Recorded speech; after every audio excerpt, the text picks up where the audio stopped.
Dober večer vsem na današnjem večeru Slovenskega filozofskega društva. Ta je že, če se ne motim, 7. po vrsti, v roku manj kot enega leta. In nocoj gostimo mladega filozofa Luka Trebežnika, ki je ne tako daleč nazaj, prejšnje leto, izdal tole knjigo med nihilizmom in mesianizmom, je pa posvečena Derridajevi filozofiji religije. Mislim, da je najbolj temeljito delo o Derridaju na to temo na Slovenskem. Jaz sem imel priložnost nekaj odlomkov iz knjige prebrati in je res gotovo referenčno delo, vsakemu bi to priporočal, ki se ukvarja z temi tematikami. Je pa tako, da Derrida seveda ni samo nek specifičen misleč, pač pa naslavlja nek širši duhovni, kulturni horizont sodobnosti in verjamem, da bosta o tem danes pregovorila naš gost in pa Gašper Pirc, ki ga zdaj verjetno že poznate, ker je pač nek motor Slovenskega filozofskega društva. Tako, jaz bi naredil še samo par nekih drugih, kako se temu reče, announcement po slovensko, objav, kako naj temu rečem. In sicer, verjetno ste videli zunaj na mizi, imamo nekaj knjig. Te knjige so mišljene kot darila za tiste, ki se danes članite v Slovensko filozofsko društvo. Na stolih in odzadaj so te prijavnice oziroma pristopne izjave, tako da to si lahko pogledate, če vas slučajno zanima. Potem druga stvar, na katero bi vas rad opozoril, je ta, da se bliža tudi občni zbor društva, ker je nek pomemben dogodek, to bo 6.12. v dvorani Slovenske matice. Pa tudi še, o tem bo pa sicer mogoče Gašper na koncu kaj več povedal, še že kar naslednji dogodek, namreč ti dogodki naši se danes kar vrstijo, ta teden imamo celo 3. Vabljeni tudi, če kdo utegne v četrtek ob 12. uri dvorana svetega Frančiška Asiškega v Kopru UNESCO svetovni dan filozofije, obeležujemo velik dogodek, pričakujemo med 100 in 200 ljudmi. In pa slučajno, če bo koga zaneslo čez Ljubelj na drugo stran, v petek ob 19. uri v klubu slovenskih študentk in študentov imam jaz predavanje. Več o tem pa si lahko pogledate na naši spletni strani, katero tudi vabim, da jo obiščete. Tam so vsi dogodki, pa tudi neke druge zelo koristne informacije, vključno z štipendijami, še nekimi drugimi rečmi, ki jih je Gašper zbral.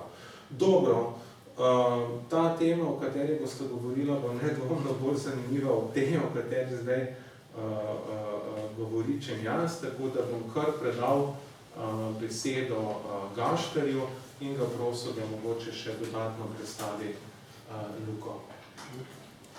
Jaz se lepo zahvaljujem predsedniku Slovenskega filozofskega društva, Tomažu Gršovniku, za ta zelo izčrpen nagovor. In po drugi strani sem pa izjemno vesel, da lahko danes povabim, oziroma da sem lahko za danes povabil mladega filozofa, ki ga zares izjemno spoštujem zaradi njegovega znanja in s katerim sem že imela marsikatero debato tudi o stvarih, ki jih bo predstavljala danes, in sicer dr. Luko Trebežnika, ki mislim, da ima res en tak pristop, ki je pri nas zelo pogosto malo pozabljen skoraj. In to je res tisti iskren pristop do filozofije. Ne gleda na filozofijo kot neko profesionalno delo, ampak dejansko vidi filozofijo kot tudi nek modus, nek način življenja. In to zagotovo tudi sledi nekemu izročilu, ki ga je avtor, ki mu je posvetil Luka največ dela, Derrida, tudi pustil za nam pač njegovim naslednikom. Mislim, da bi bilo najboljše, da sicer to nekako v nekem dinamičnem pogovoru razvijava in tako bo tudi ta večer izgledal. Ne bo neko pusto zastavljanje vprašanj, ampak bo ravno v nekak slogu dekonstrukcije, neka vrsta igra, interpretacije. Kajti to je en priljubljen izraz tudi pri Derridaju, da pravzaprav naše razumevanje na nek način je igra interpretacije. In kot boste videli, je to pravzaprav nujno potrebno in kot bomo na koncu videli, mogoče je to tudi pomembno v današnji družbi, v kateri pravimo, da smo v družbi, neki postrazumni družbi. Mogoče se moramo vrtiti avtorju, ki je danes že kar pozabljen, ampak jaz ne bi preveč govoril, če imam ob sebi poznavalca njegove misli, pa mogoče Derridaja res za začetek malo predstavi, Luka, ampak malo tudi vodeno. Jaz bi začel s tem. Derrida v osnovi je bil izjemno plodovit in zelo produktiven, zelo tudi pronicljiv mislec. Ampak bilo je veliko sledilcev. Izraz dekonstrukcija se je razširil marsikam. Ampak Derrida je govoril ravno o točki nekaj pomena v singularnosti. Tudi sam se je podpisal. Mogoče, da bi s tem nekako tudi začela. Lahko, ja.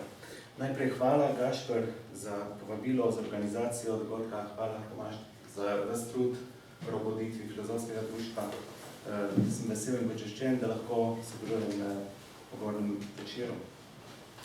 Zakaj govorimo o Derridaju in kot imenu, kot podpisniku del dejansko slavni osebi, ki je ustvarila recimo, in podpisala približno 100 knjižnih del, nepregledno število člankov, o avtorju, ki je pripadal generaciji, ki je zagovarjala neko smrt avtorja celo, neko praznost podpisa, bi lahko rekli. Torej, podpis kot nek ostanek metafizične dobe lahko recimo najbolj jasno opaziva, recimo, če pogledava slikarstvo, kjer bo slika, ki ni podpisana, mogoče 100 vrednosti podpisane slike dosegla. Res, podpis v naši družbi velja še vseeno za neko tisto jamstvo, pa naj bo podpis nepismenega, ki je lahko samo križe, karkoli. Velja za neko osebno jamstvo navzočnosti, kar pa pač Derrida seveda v vseh svojih spisih razlaga kot nek artefakt pretekle dobe. Zato je tudi pogosto ponarejal podpise na nek način.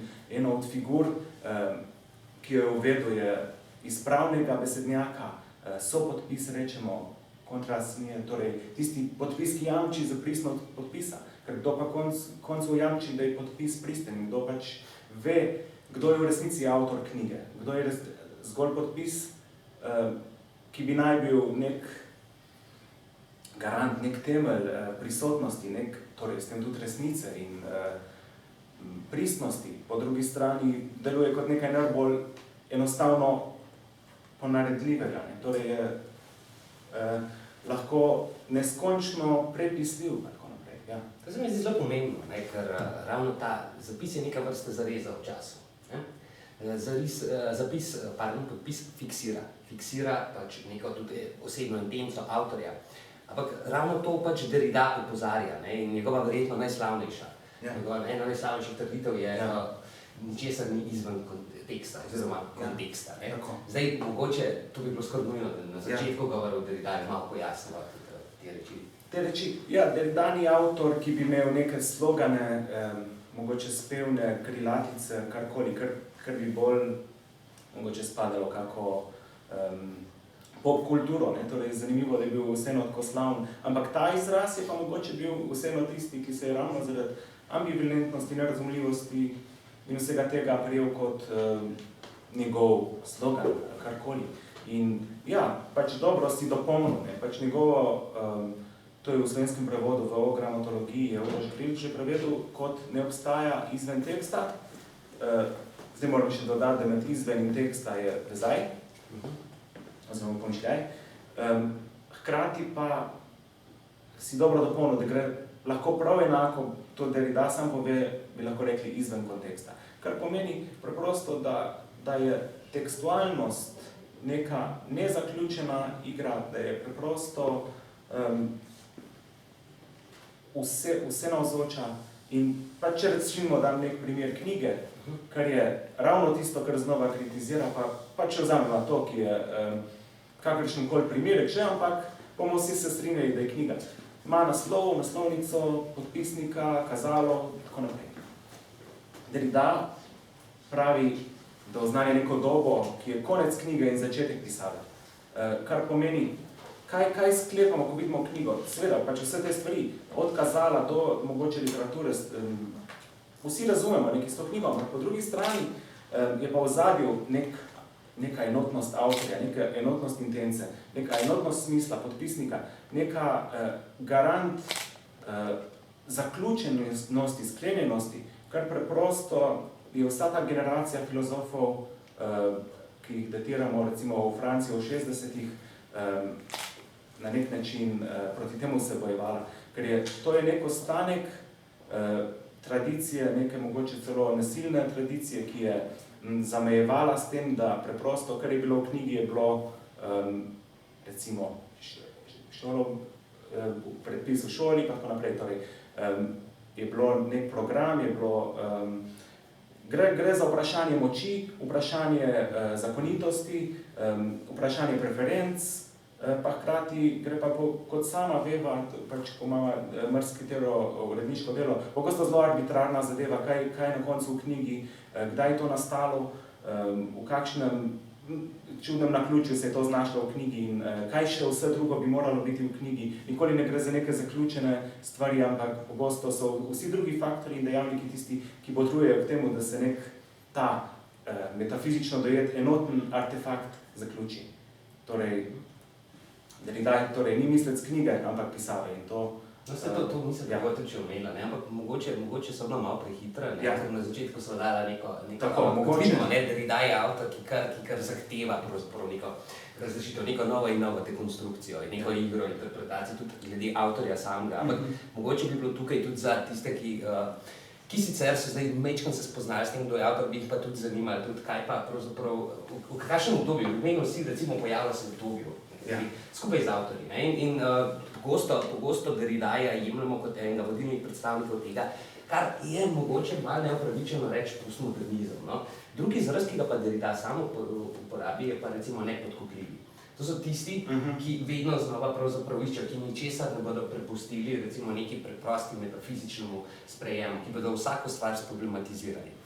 In meni se zdi to, Derrida kot tukaj zagotovo naslednik Heideggerjeve, pač, da rečem, Heideggerjeve destrukcije metafizike, kot nekdo, ki kritizira metafiziko prisotnosti, se uvršča pravzaprav vseeno s temi avtorji v neko skupino, v neko, čeprav je to nepovezana skupina.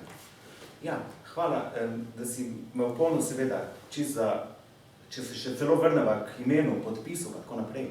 Gre za izredno slavnega avtorja in za obdobje, kot si rekel, mogoče žurnalistični izraz, nepokvarljivi, nepodkupljivi, kaj vem. Šlo je za res nek etos filozofski, mogoče tudi povezan, ali pa pač saj nek sopotnik teh študentskih protestov v Franciji, pa tako naprej. Pač gre za neko zelo raznolik nabor avtorjev iz zelo širokega polja humanistike, ki pa še vseeno danes ostajajo nek nepresežen vrh, torej so še vseeno zelo navzoči pa citirani in tako naprej. Ampak zdaj recimo mogoče o samem statusu filozofije v teh časih, oziroma mogoče tudi o Derridaju kot javni osebi, to se je potem, če preskočim kar na njegovo smrt, se je potem izkazalo, da je šlo za izjemno popularno, pa tudi kontroverzno osebo v smrtnicah. Od pač največji oboževalci ali pa pristaši, bolj primerno so ga postavili, pač so rekli preprosto, brez dvoma, eden od treh največjih filozofov 20. stoletja, poleg Heideggera, Wittgensteina, o tem ni dvoma. Po drugi strani so predvsem v ZDA, pa tudi v Angliji, torej anglosaksonska filozofija, so pa pač očitki šarlatanizma. Leta 1997 sem zasledil, da je bil na neki anketi razglašen za najbolj precenjenega filozofa vseh časov, kar na nek način tudi pove, kako zelo je bil cenjen, kako je bil vsenavzoč, kako je bil popularen, kar danes celo mogoče že ni več mogoče, da bi neka status javnega intelektualca, mogoče celo širše nastopil. Derrida je bil vse povsod. Njegov izraz dekonstrukcija nismo ga še omenila, ampak je potem kot nek krovni označevalec za njegov filozofski in drugačen projekt je bila kar modna beseda, so celo Dekonstrukcijska solata ali pa, ne vem, film Woodyja Allena Deconstructing Harry, pa to je pesmi, torej je bil vse posod, ta izraz je bil vse posod. Derrida je bil zelo popularen, torej po 2000 ljudi je prihajalo že na tiste njegova predavanja. Celo pač hkrati s tem pa seveda zelo malo bran pa, kaj vem, pač vstopil v popkulturo. Je pa, če mi še dovoliš, o tem obdobju, ki se počasi so še zadnji ostanki, ne vem, mogoče še živi kdo od teh filozofov, so bili takrat dejavni. Ampak se je mogoče z njegovo smrtjo leta 2004 vseeno na nek način zaključilo. Gre za izjemno plodovitost povojne Francije na intelektualnem področju, torej zdaj, če naštejem samo neka bolj razvpita imena, takrat je neka dominantna misel je bila strukturalizem, torej antropolog Levi-Strauss, pa mogoče, vsi so črpali mogoče iz husarjanske lingvistike, torej tudi imamo Jakobson, ki prije z vzhoda, pa Jacques Lacan. Potem so mogoče malo mlajši avtori, ki se jih na nek način že poprime ime poststrukturalizem, poleg Derridaja tu še Michel Foucault, pa Gilles Deleuze.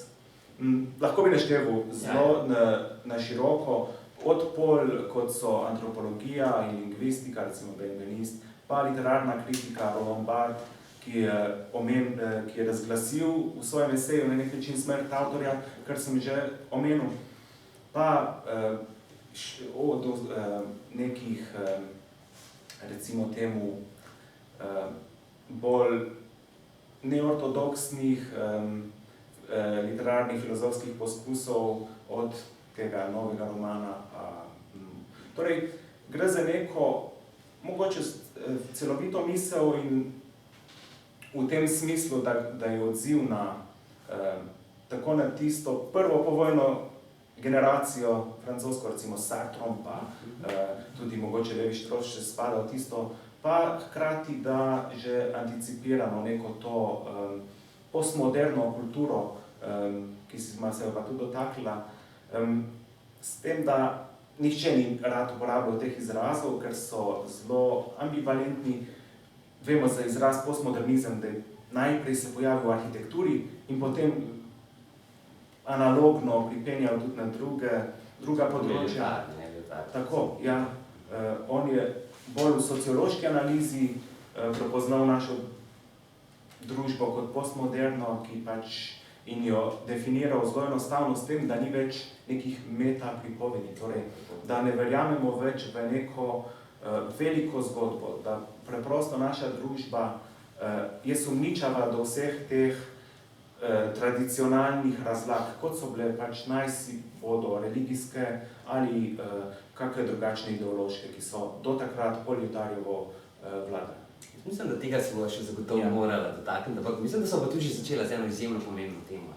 Omenili si, prej so že, kot so rekla, mogoče je ravno tisti, ki so nepodkupljivi, kakorkoli bova rekla, da je to pač medijsko zlorabljen izraz, ampak pa tudi drugo, kar si že omenil, mesto javnega intelektualca. Tukaj se mi zdi ravno ena izjemno pomembna reč. Na nek način je bila filozofija pogosto dojemana kot neka vzvišena akademska veda, ampak Derrida je primer avtorja, ki kot tak recimo zelo pozno je dobil doktorat. Sam se je recimo izpostavljal še na marsikaterem področju, ukvarjal se je stvarmi, ki so danes nekaj že popolnoma nekaj običajnega, takrat pa niso bile. Takrat so bile marginalizirane, recimo že z izrazom falogocentrizem, recimo, to je bilo nekaj novega. In zagotovo se mi zdi, da to je bil ta celoten razcvet tega, kar danes rečemo poststrukturalizem, je bil tudi pravzaprav neke vrste razširitev filozofije in razmišljanja na področja, na katera se prej ni upala filozofija stopati. Ja, brez dvoma. Derrida, če se znova navežem na autobiografijo oziroma na njegovo biografijo, gre za človeka z obrobja. On je v to srednjo francoske, pariške misli, visoke kulture vstopil z periferije. Torej, gre za alžirskega juda, celo arabskega rodu, torej vse tisto, kar je bilo tradicionalno na nek način potisnjeno ob rob v Franciji.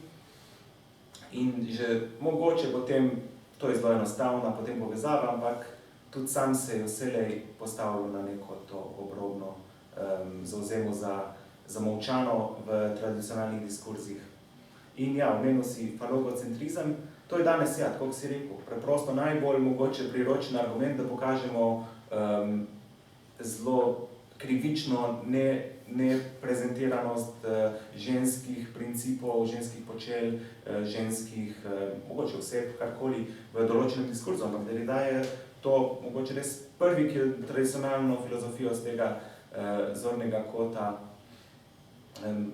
ki je pristopal. In ravno to je mogoče potem, kar bova gotovo tudi če omenila, ta preskok na današnjo dobo, mogoče, ki je ravno njegov vpliv neizmeren na našo sodobno kulturo, ki je mogoče hipersenzibilna, mogoče celo zgolj kot formo opozarja na neko izključenost, vselej neko izključenost in hkrati se to lahko sprevrže v marsikatero totalitarnost. Torej,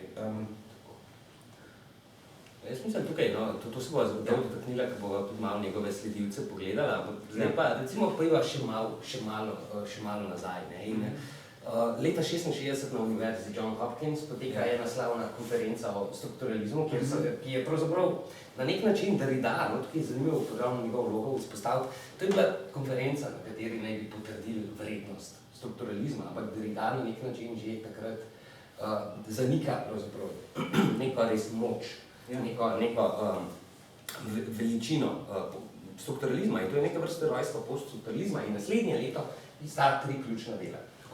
Ja, zanimivo.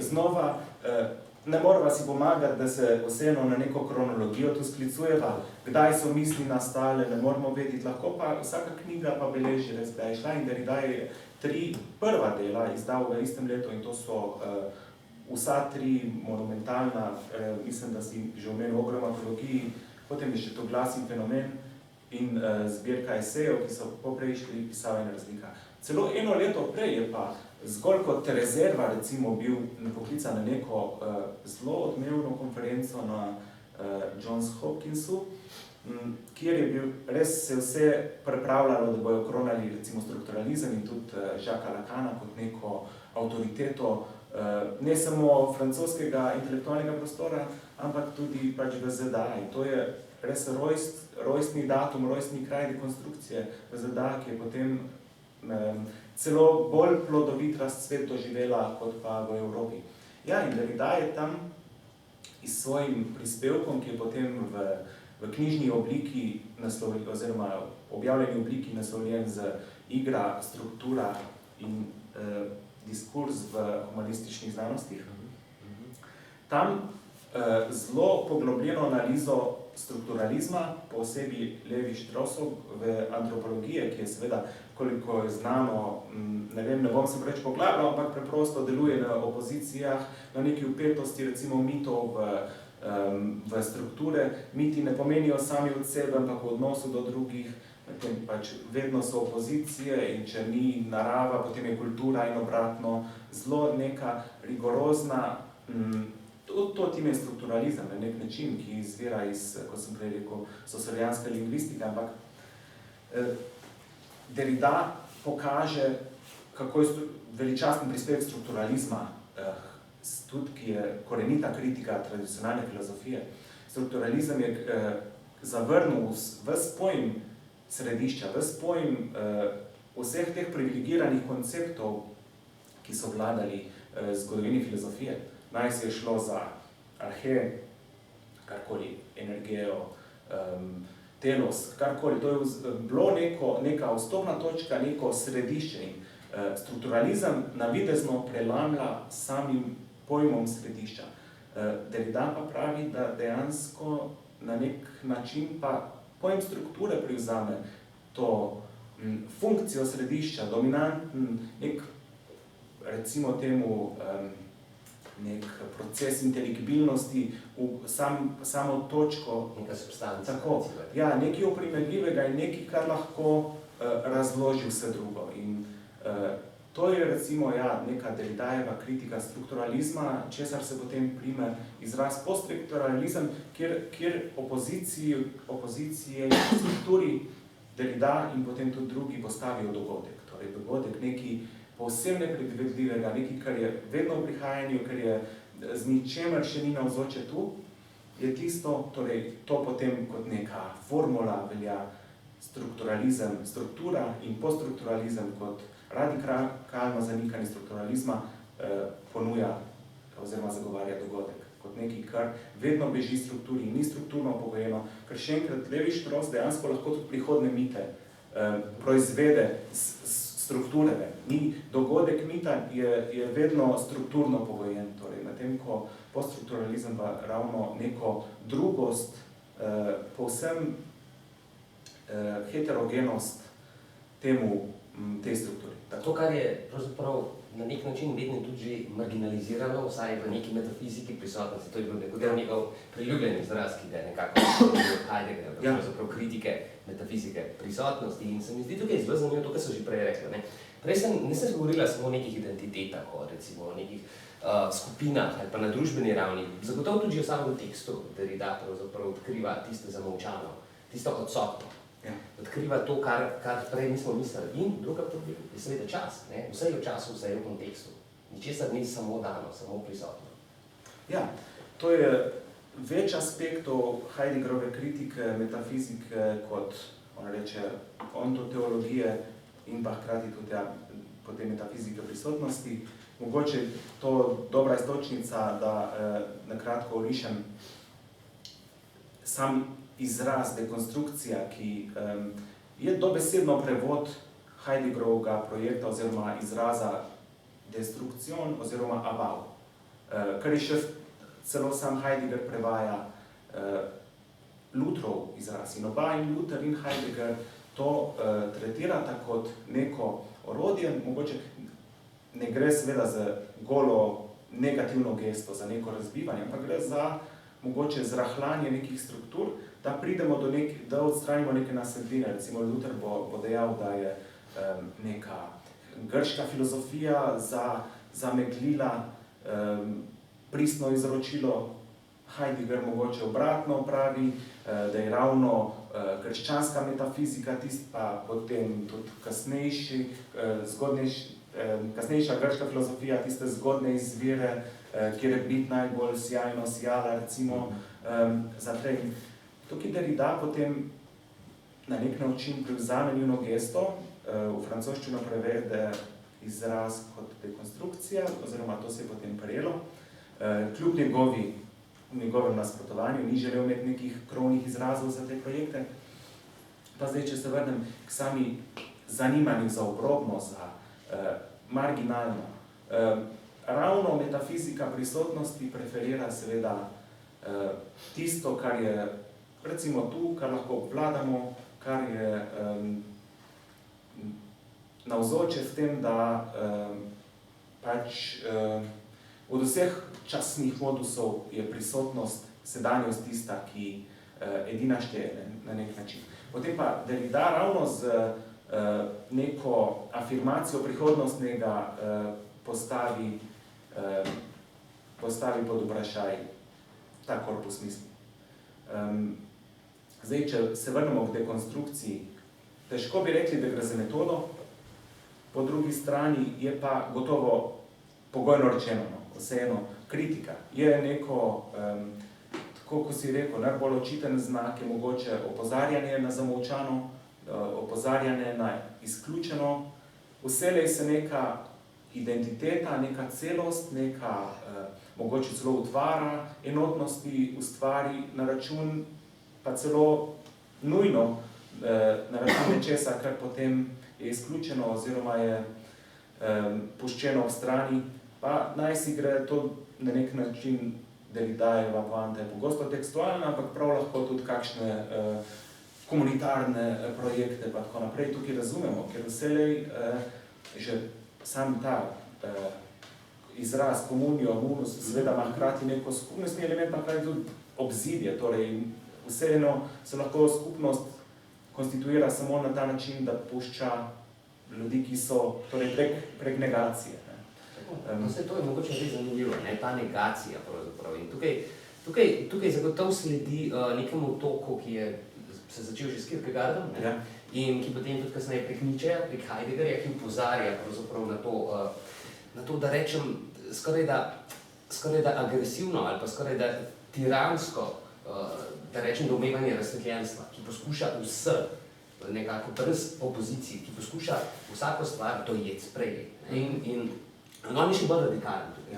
On je še korak gre naprej. In vsak tekst, vse, kar dojamemo, je pravzaprav potrebno razumeti tudi na drugačen način, oziroma globje, obljubljeno branju. Ja, brez dvoma gre za, če rečem zdaj povsem naivno, neki razsvetljenski projekti, pa ne bom niti imen našteval, ampak gre za neko absolutno vednost, za neko vsemoč uma celo v nekem skoraj magičnem kontekstu, ki smo, kaj pogosto je zgodovinsko gledano, ne vem, ravno 20. stoletje kot nek propad nekih teh, dokam je pa pripeljala ta emancipacija človeškega razuma, dokam pa in gotovo je Derrida avtor, ki prepoznava neke pasti mogoče prerazumnega tolmačenja, torej nekega razuma, ki ne pušča prostora za skrivnost. Omenil si zdaj recimo Nietzscheja in Kierkegaarda, ki sta ravno misleca svobode, misleca nekih nepreračunljivih, ker vkolikor je račun oziroma razum, je vse obvladljivo. To je ideal recimo temu nekega stroja, ki samo kalkulira. Zdaj mogoče, da malo odvijem, pa vseeno ponazorim, projekt Leibniz in Descartes sta imela oba idejo, da bi izumila drugačno pisavo, ki bi delovala na enak način, kot delujejo številke. Torej se naučimo prvih 10 številk in jih potem praktično poznamo vse številke.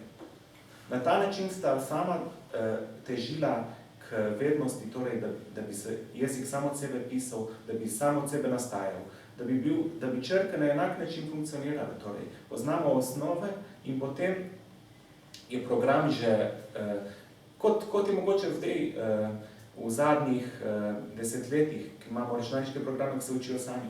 To je mogoče ravno ta ideal tega absolutnega razuma, ki pa hkrati ni več niti človeški, niti ni več svoboden, ker preprosto vse poteka po nujnosti.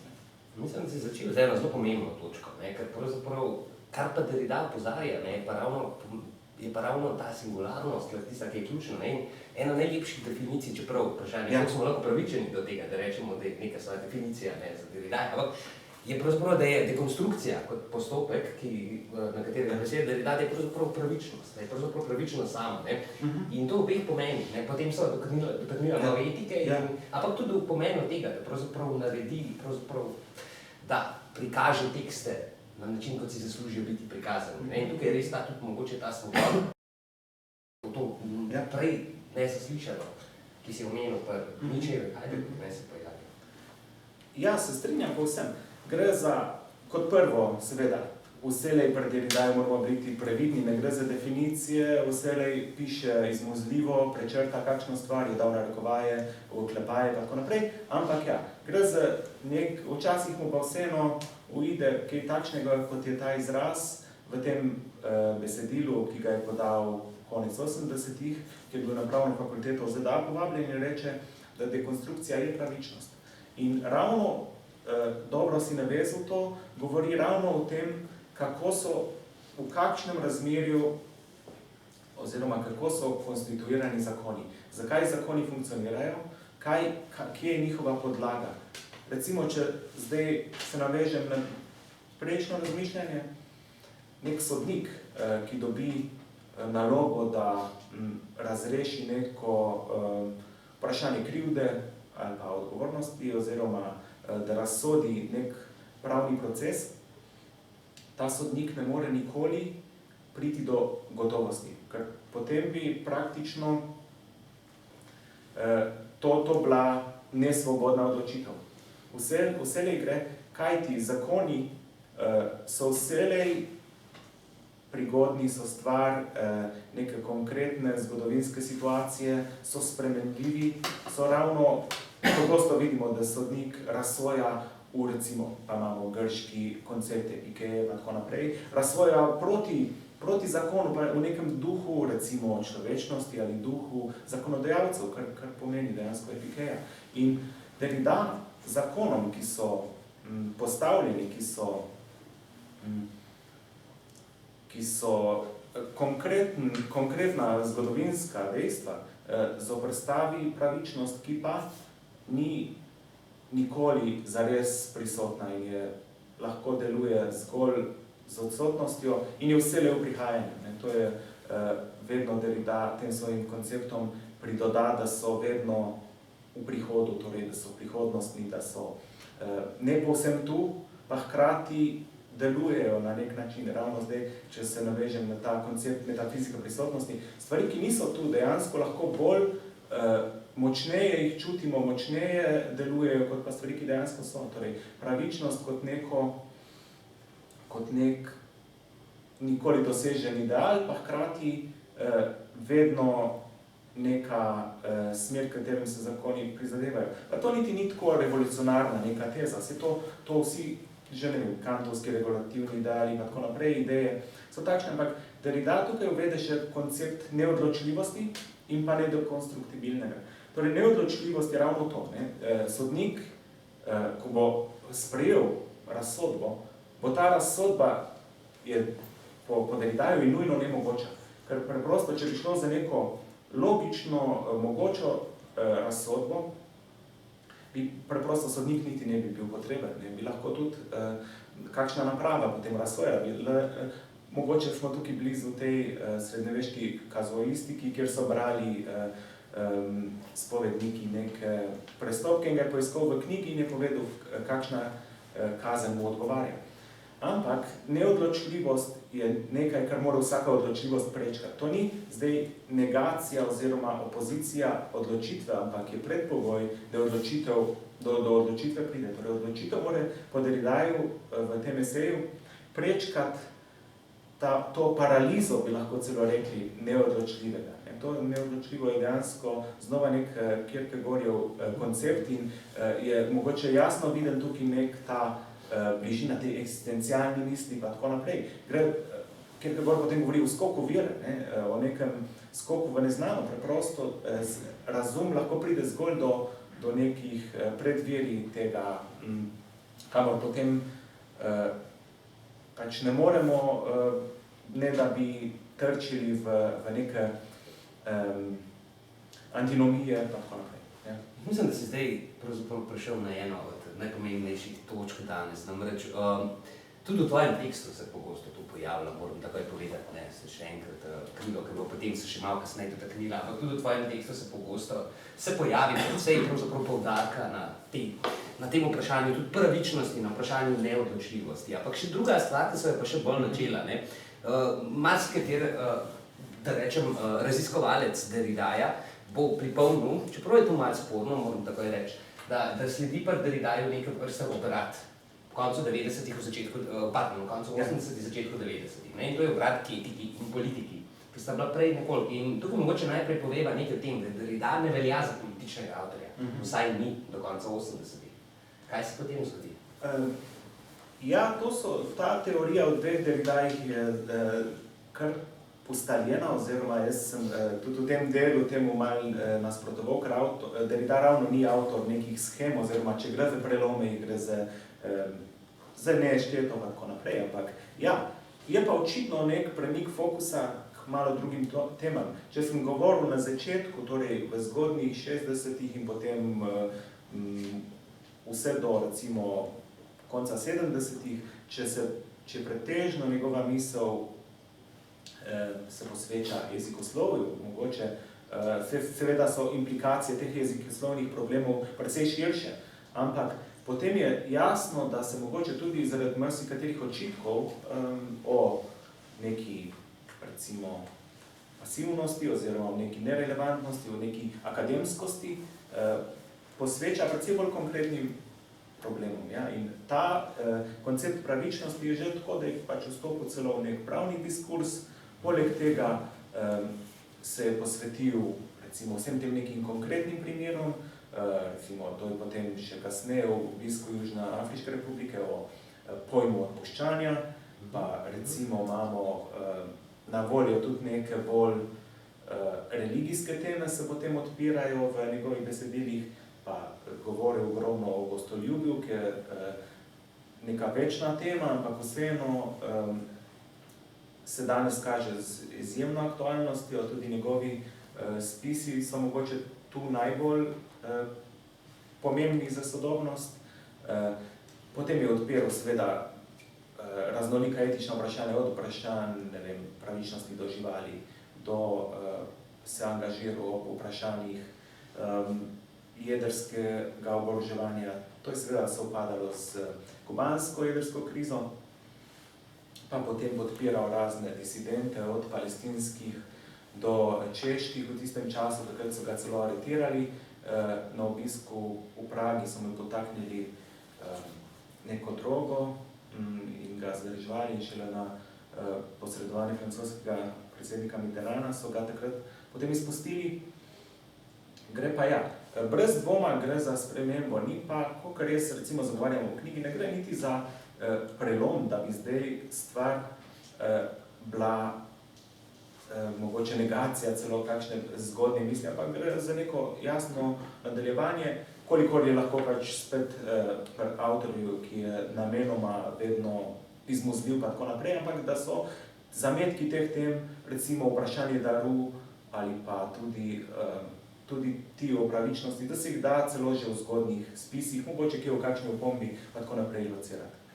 Jaz mislim, da tukaj smo se dotaknili dveh izredno pomembnih topik. Prvi je zagotovo to, da, kot sva rekla, na eni strani so že prej omenila, da je Derrida na nek način zagotovo naslednik, lahko rečeva dedič Heideggerja. In ta odnos med njima je bil vedno nekoliko problematičen, zagotovo. In na nek način pri Heideggerju zaznamujemo tisti slavni obrat, Kere, ne pa 30-ih.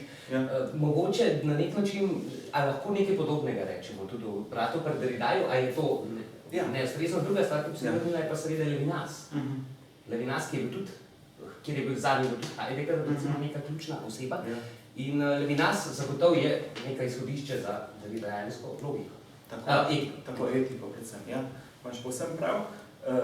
Glede analogije z Heideggerjevim preobratom oziroma Kere, kot sva rekla, tukaj jaz ne bi se preveč opredeljeval, ne se pravim, da že tako kot je sporen en, je sporen drug, pri Heideggeru gre jasno za neko epohalni prelom, za nek nagovor, ki ga je prejel, za neko težko bi rekli za preklic preteklega projekta, ampak za neko razočaranje njim, za neko trčenje meje, da nikoli ni preklical ali pa se oddalil od nobenega od svojih tekstov. Hkrati pa ja, če mogoče tu kakšen dedič je Derrida. Gotovo gre za najboljšega bralca Heideggera, tudi najbolj slavnega učenca. Mogoče, če nekaj o tem rečem, ko smo ravno imeli, pretekli mesec heideggerijanske tematike in ja, Derrida je k njemu pristopal prek nekih zelo inovativnih, recimo, koncept roke, prej smo malo menili rokovanje, pa tako naprej, ampak je zelo zanimivo v Heideggerjevem opusu, ki tudi govori, recimo, da opica nima v pravem pomenu roke, ampak samo neke okončine, ki spominjajo na roke, tako naprej. Torej, ves vprašanje živalskosti, pa kot znova geštel, torej,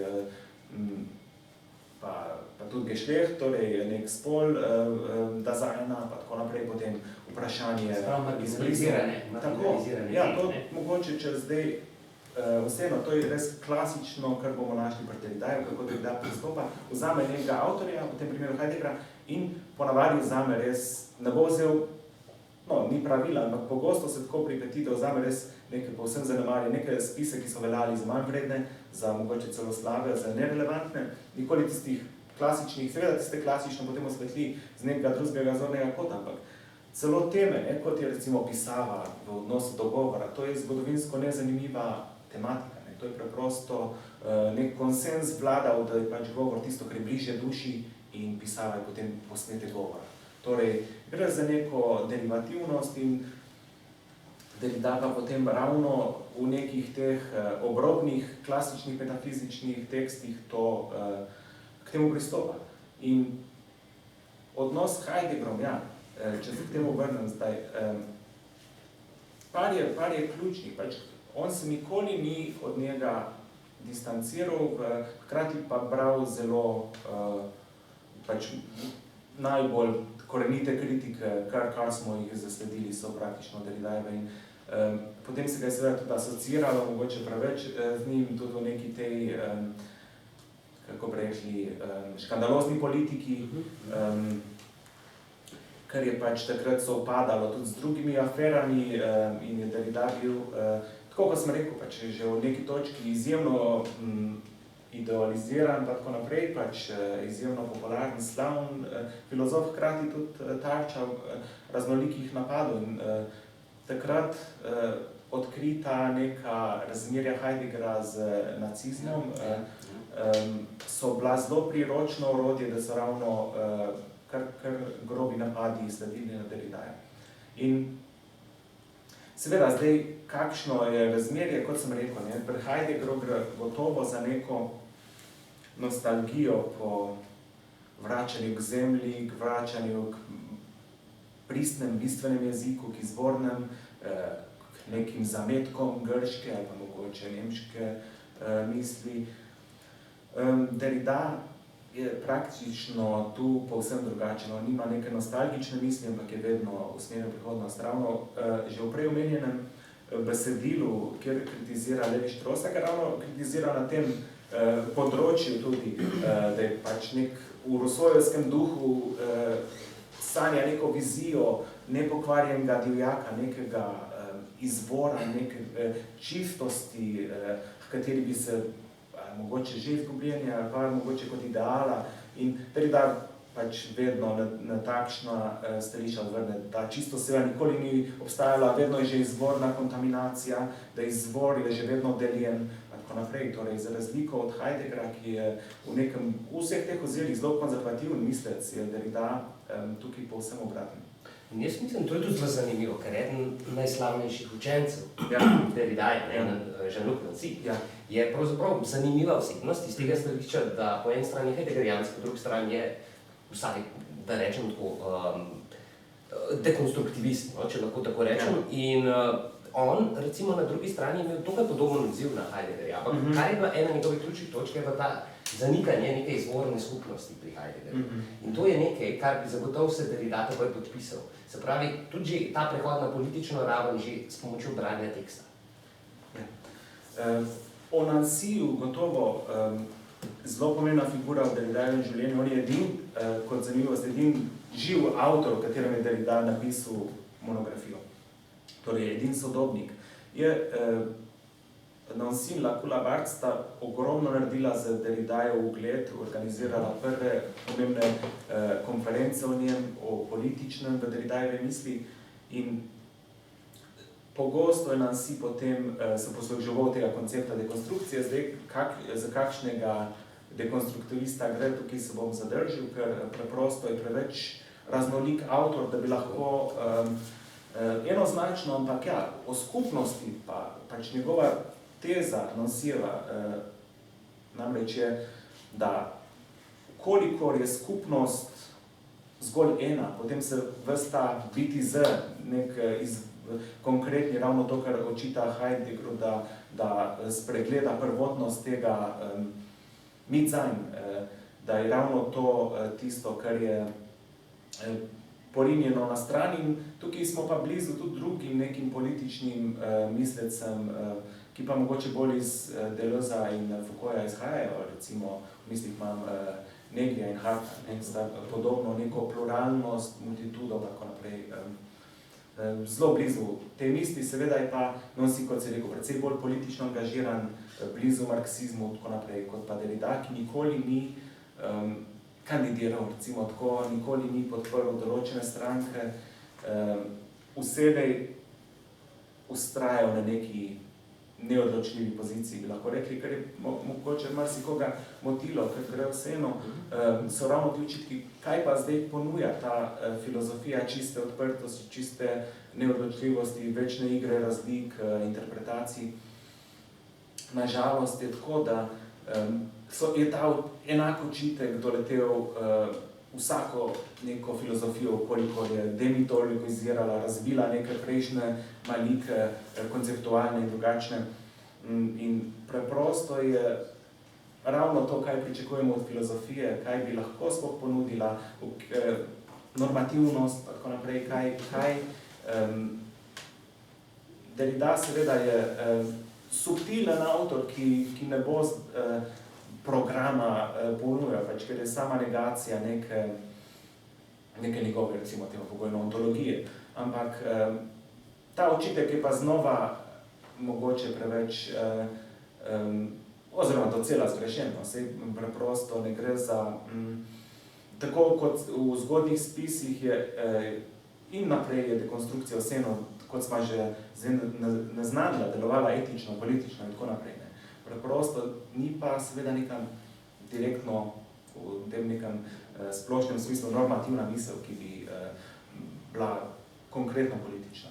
Jaz mislim, da tukaj se moramo ostati pravzaprav pri teh odmerih, ki si jih kar omenil. Preden gremo mogoče res malo na etiko, ker mislim, da je to izredno zanimiva stvar. Ker, kot veliko so že povedali o tem, verjetno še malo na koncu. Ampak en tak očitek, ki se je vsaj v ameriškem prostoru zmeraj držal Derridaja, je bil recimo njegov obskurantizem. Pa predvsem njegova, da rečem tako, skoraj literarni način pisanja, da je recimo s tem zanikal, pravzaprav na nek način se je zakril pred kritiko, da na nek način s tem sprevrača besede, ki nič ne pomenijo. In to so bili očitki. In vprašanje je, kako lahko na osnovi tega nastane etična misel. A je lahko samo kritika njegova misel. A je, kot so prej rekla, to je ta izvorna negacija. Negacija. A je lahko taka negacija kdaj tudi pozitivna? Kaj ponuja? To je bilo to vprašanje, mislim, na katerega je tudi odgovarjal. Je odgovarjal vso kariero, recimo, to je bil Habermasov slavni očitek, ki je podobno kritiko že podal na Heideggerjevo destrukcijo, ampak o razlikah sem nekaj že omenil. Gre pa gotovo za, kot prvo, že samo bralno dejanje ni neutralno, še zlasti pa dekonstrukcija, ki je vedno neka intervencija, vedno, če smo rekla, da je pravičnost, deluje kot zrahljanje okorelih struktur, da da ravno neko novo moč, neko novo življenje konceptom, neko boljše razumevanje, mogoče celo več življenja. Po drugi strani pa etika neke, tukaj pa mogoče prej smo preskočila Levinasa, ravno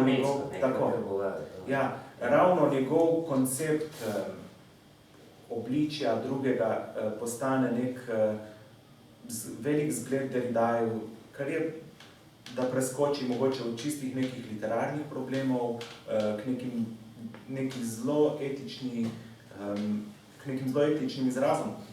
Gre za zdaj čisto analogno Levinas koncept drugosti razume mogoče v nekem bolj izvornem fenomenološkem smislu, pa hkrati to tretira tudi, recimo, ima koncept sledi, ki je sled Božjega na obličju, torej obličje samo je za Levinasa tisti nagovor, torej nek religijski moment tukaj, ampak hkrati ta sled, ki jo potem Derrida privzame od njega, mogoče v manj teoretizirani obliki, za Levinasa ni nič navzočega. Torej ta sled je, kot jo definira, neka preteklost, ki nikoli ni bila sedanja. Torej zdaj v nekem Levinasovem primeru, on pravi, če sedim zdaj z neko osebo in opazim barvo oči, praktično spregledam unikatnost te osebe. Dejansko sem se že na nekaj partikularnega, na tem obličju osredotočil. Torej sem spregledal, sem se že pripel na nekaj, kar je lahko mogoče ponovljivo, pa tako naprej. Medtem ko sama nepredstavljivost te osebe kot taka ni zaznavna. Preprosto ni zaznavna, ampak je v neki celovitosti izkušnje in je ravno od tu izhaja ta etični imperativ. Torej, drugost je tisto, kar je za Levinasa neko izhodišče. Torej, on mogoče ima zelo radikalno kritiko Heideggerove misli, ko pravi, da je etika prva ontologija oziroma prva filozofija, da predhaja celo, da drugost je tista, ki nosi težo neke eksistencialne nagovorov in tako naprej. Ne? Torej, da preprosto pozaba drugosti, pa tukaj zdaj mogoče so precej jasne te neke korelacije z Derridajevo dekonstrukcijo, ki je v tem luči, torej tudi, ko govorimo o etiki pa politiki, zelo levinaslovska. Zdaj tukaj ne vidva, da nekaj, kar smo tudi že prej omenila, ta iskanje, ta pravzaprav razumevanje odsotnosti. Ja. Ta kazna pravzaprav, ki tista drugost, že teksta, se lahko na nek način in se prelevi tudi na pojem drugosti, tudi konkretno druge osebe. In to se recimo zgodi zares v 90-ih, imamo nekaj zelo lepih del. In to je pravzaprav se mi zdi takrat kar presenetilo marsikoga. Na eni strani govori o Marxu, na eni strani govori o Marxu pravzaprav nekem skoraj mesijanizmu, po drugi strani se dotakne tem, kot je gostoljubje. Neka kantovska tema skoraj, ne? In kot je recimo potem govori tudi o odpuščanju, o brezpogojnih zahtevah. Ja, podobno kot Levinas je ravno ta koncept brezpogojnih zahtev, brezpogojno je ravno ta kritika nekih teh totalitarnih momentov v tradicionalnih metafizičnih zgradbah. Torej, tam ni bilo prostora za neko, torej zdaj Levinas pravi, da je absoluten imperativ drugega, ne? Torej preprosto sem talec drugega, celo v tej luči, torej je etika prvi in zadnji nek horizont medosebnega stika in Derrida potem to zelo lepo izpelje na raznolikih teh že omenjenih konceptih, hkrati pa pogosto tudi opozarja ravno na to, da so kot taki, če so podrobno brani, nemogoči. Recimo, če vzamemo zdaj primer gostoljubja, ta je mogoč zgolj v tem, da se pač nekdo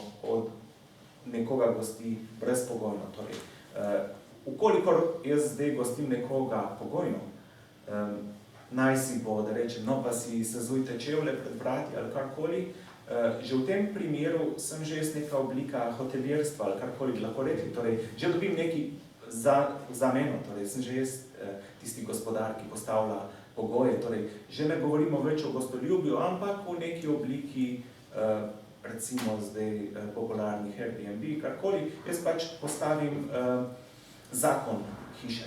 Torej gostoljubje že ni tako. Po drugi strani bi se moral praktično odpovedati vsemu, torej imeti neko oblast nad, recimo temu, prostorom, nad neko nepremičnino, karkoli in hkrati se jo povsem odreči.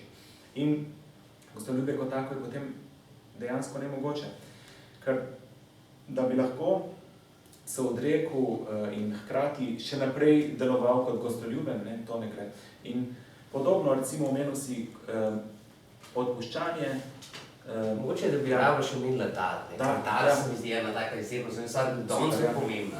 Mogoče, če malo riševa, da še malo tudi poznajo, kaj reče o Dalu. Podobno, ja, tudi v 90-ih izideta dve knjige o Daru. Prva je Dati čas in druga je Dar smrti. Dar je znova eminentna tema in vsem znana na nek način. Vsi vemo, kaj tukaj razumemo kot dar. Torej, če jaz zdaj nekomu ali pa nekdo nekomu nekaj podari, bomo vedeli, to nekaj je dar. Torej, on nič ne dobi nazaj, bomo tudi vedeli. Ker če ne, je že šlo za neko izmenjavo, mogoče trgovino. Kako je to ta kalkulacija, ne? Ja. Ne sme biti kalkulacija. Tudi ne. Ja. Preprosto lahko gre ravno to. To nekaj nazaj je lahko zelo različno. Torej, ni nujno zdaj, da je protidar, protidar kot objekt fizični ali kot transakcija denarja. Lahko je celo neko, kaj vem, zadovoljstvo, ki ga je prejel. Že tu je tisto, kar anulira dar. Preprosto, če sem jaz zdaj podaril, naj bo v dobrodelne namene, nekaj in sem hkrati zelo počaščen zdaj, mogoče celo družba med ceni. Jaz seveda nisem zdaj dobil nazaj denarja, sem pa dobil drugačni kapital, ne? Mogoče družbeni kapital, mogoče celo neko samospoštovanje, karkoli. Torej, je šlo za enostavno menjavo, ni šlo za dar.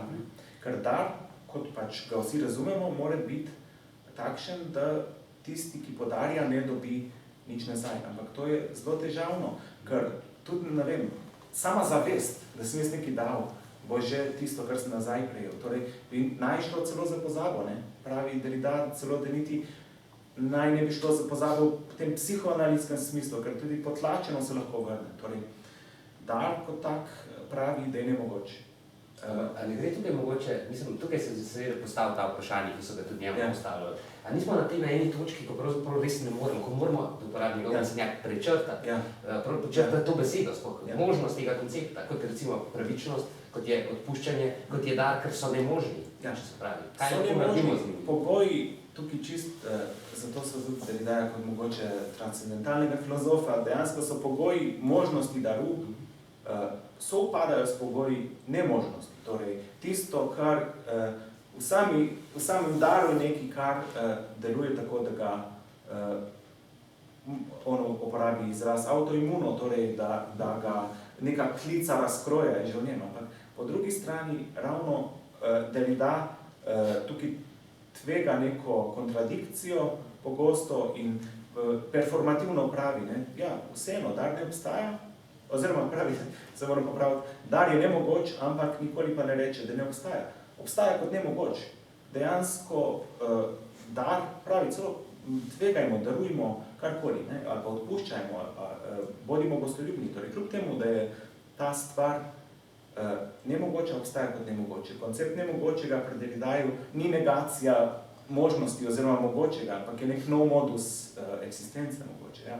In dar torej ni zdaj neka, kako bi rekli, teoretska vaja, hkrati poznamo, že v nemški fenomenologiji imamo, ne vem, izraz es gibt, pa tako naprej, torej ono daje, gre za neko zelo, kako bi rekel, tudi pri nas, bomo rekli, so neki pogoji dani, ali pa karkoli, da so neka dejstva dana. Torej, gre za sam obstoj, kako nas nagovarja realnost. Tukaj se mogoče znova Derrida vklaplja tudi v fenomenološko tradicijo, pa seveda spet heretično, ne sledi tej Husserlovi razlagi, pa tako naprej. Ampak ja, dar kot tak torej je nemogoč in nujen hkrati. Mislim, da tukaj se zelo lepo kažejo pravzaprav ravno te razsežnost, pravzaprav da rečem deskriptivna razsežnost Derridaja, ki so gotovo ni normativna avtor. Če ga primerjajo recimo z njegovim največjim na nek način kontinentalnim nasprotnikom, filozofskim Habermasom, sta tukaj radikalno nasprotna. In tudi Habermas je naslovil na nekaj najodmevnejših kritik, ampak kar je ena stvar, ki je zanimiva, ki jo mogoče lahko poveva, na nek način pa oba vendarle raziskujeta, celo obstajajo teorije, ki povezujejo njun način etike, njun način učenja, ker ravno on pravzaprav postavlja tu nujnost sledenja nekemu etičnemu imperativu. In kasneje Petreva sta tudi napisala skupno izjavo Derrida in Habermas. Ja, to je res.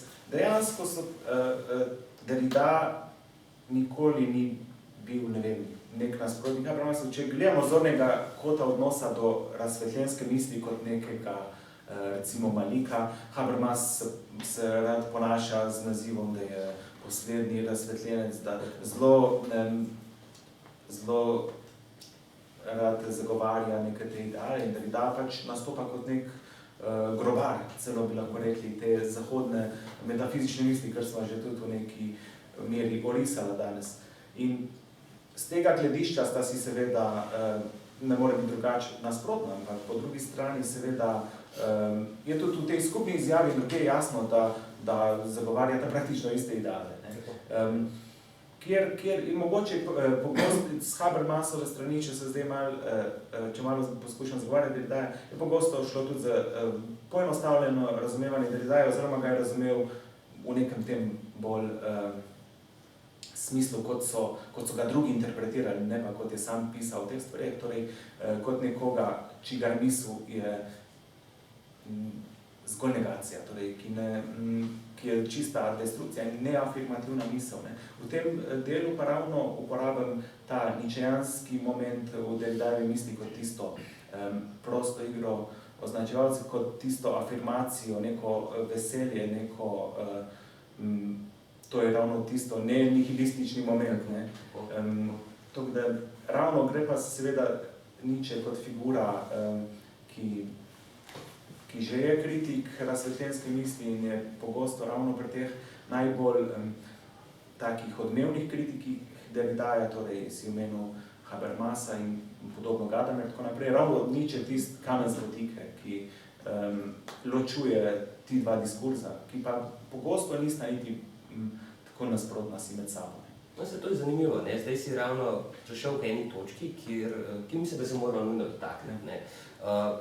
Oseba, ki je zagotovo naredila največ za Derridajev, da rečem, za neko razširjenost, popularnost Derridajeve misli, sploh na začetku v ZDA je bil Paul de Man, ne? In on je bil zelo sporna oseba. In prej so že omenili Heideggerja. In Derrida se je, kot se rekla, pogosto izpostavil in na nek način se je čutil tudi kot odgovoren za te avtorje. Ampak njegove, tukaj je bil zagotovo nekoliko kontroverzen.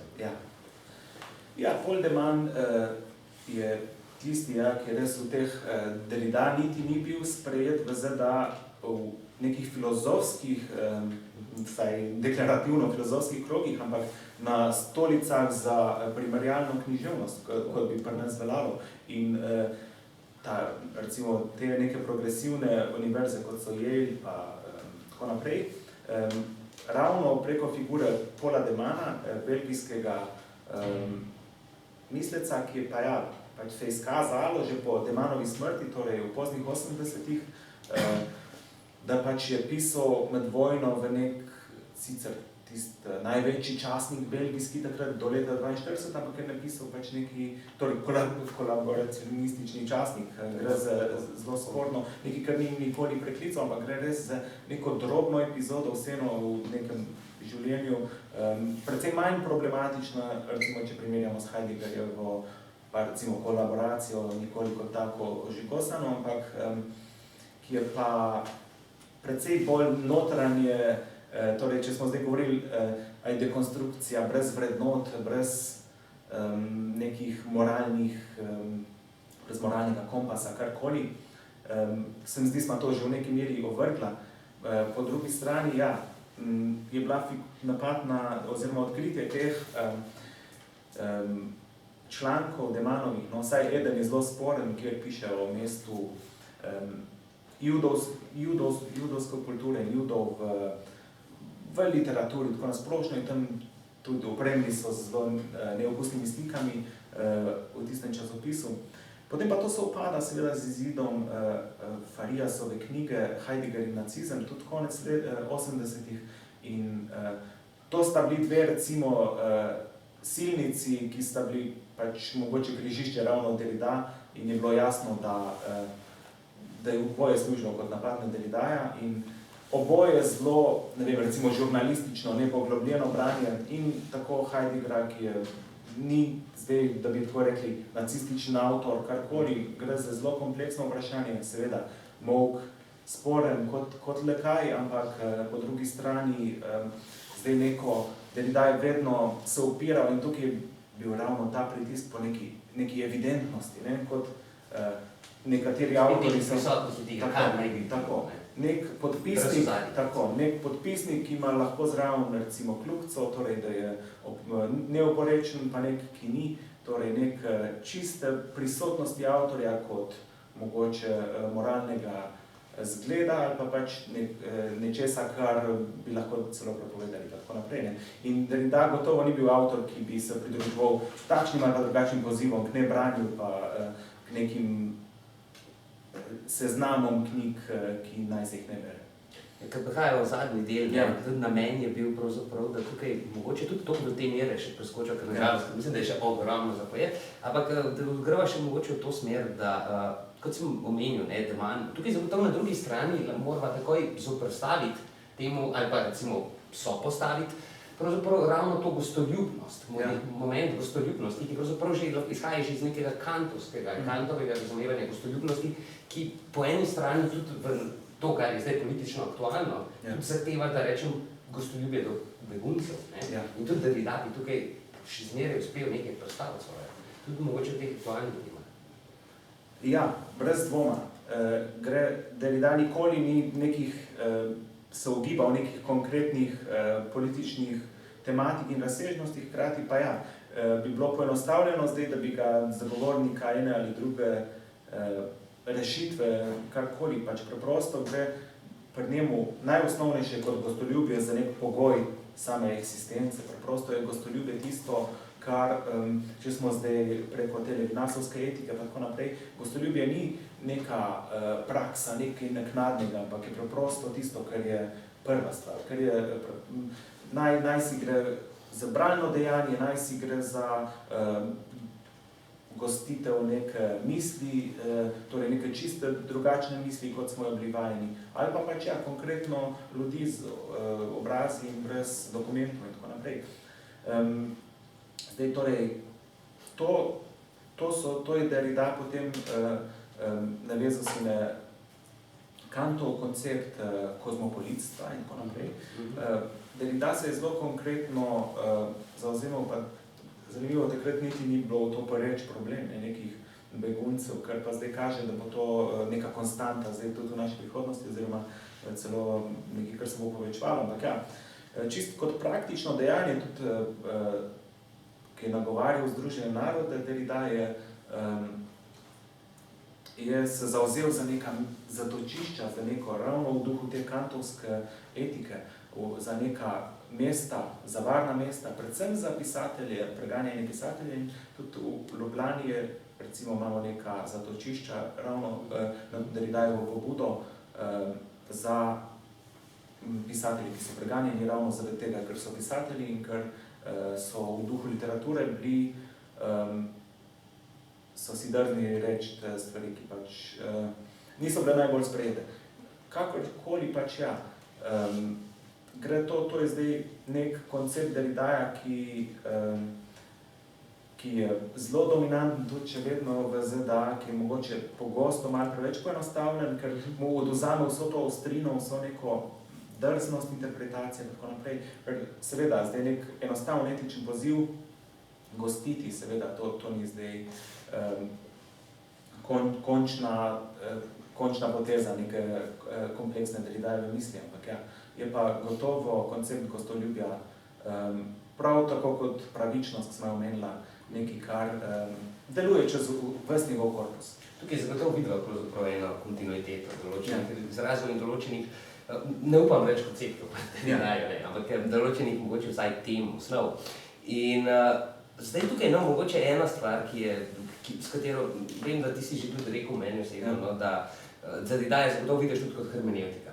Jaz sam poudarjam tisto igro interpretacije, tudi kot hermenevtika, in za hermeneutično etiko je pravzaprav izjemno značilna, pravzaprav ta poteza odprtosti. Ta zahteva po odprtosti po eni strani, po drugi strani pa tak aristotelijanski, pravzaprav koncept dobrega življenja, se pravi ustrajanja v nečem, v neki drži. In to je zagotovo tudi drža pravzaprav te pravičnosti, do teksta pravičnosti, do pravzaprav interpretacije pri Derridaju. Ja, brez dvoma, gre za neko hermeneutiko in še več. Derrida že v zelo zgodnjih spisih napiše, na začetku je bila hermeneutika, torej celo neko res poosebitev praktično hermeneutičnega duha. Hkrati pa za razliko od nekih teh zelo vplivnih sodobnih filozofov, ki iz Heideggerjeve filozofije potem razvijajo hermeneutično misel, imam Gadamerja, recimo tudi Ricoeurja, je pri Derridaju še vseeno ohranjena neka ta neodločljivost oziroma nek koncept, recimo za razliko od Gadamerja. Gadamer, kljub temu, da bo priznaval seveda, da ni nekaj objektivnih določil meril, bo pa vseeno neko teorijo klasikov na koncu še imel. Derrida tukaj pri Derridaju ni temu tako. Gre pa seveda, ja, znova, kot sem poskušal pokazati, gre za hermeneutiko, ki seveda deluje kot pri Ricoeurju pa tako naprej, za neko etično gostoljubno gesto, pa hkrati seveda neko eksemplar jezikovne interpretacije oziroma intervencije. Torej, Že v teh zgodnjih Derridajevih spisih torej lahko vidimo nek takšen naboj. Mislim, da to velja, to je treba opozoriti, ne? To ne velja samo za literaturo, oziroma za tekst, ne? To velja tudi za, recimo, za film, ne?